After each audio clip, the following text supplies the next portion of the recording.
আসসালামু আলাইকুম।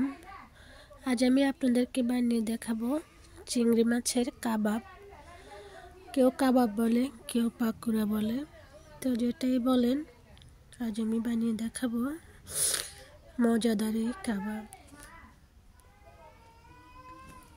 প্রথমে আমি চিংড়ি মাছগুলো একটু বেছে নেব। এখানে ছোট ছোট কাঁকড়া থাকে।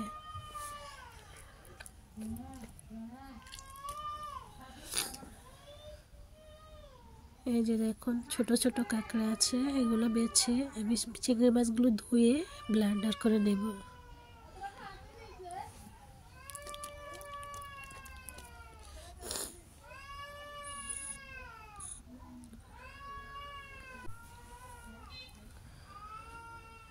এখানে আমি ডাল বেটে নিয়েছি, পেঁয়াজ আর কাঁচামরিচ দিয়ে দিয়েছি।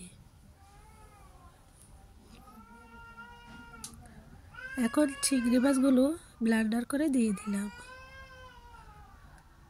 দিলাম লবণ, হলুদ আর রসুন।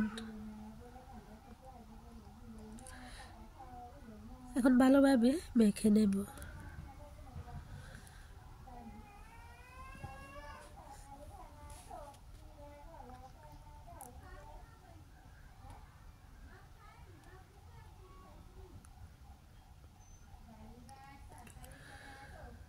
তো হয়ে গেছে আমার মাখা।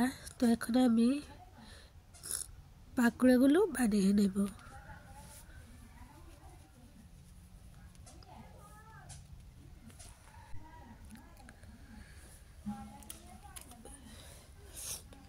এভাবে আমি প্রত্যেকটা পাকোড়া দিয়ে দেব। আপনারা চাইলে আর একটু ছোট বা বড় করতে পারেন, বা আমার মতো করেও বানাতে পারেন।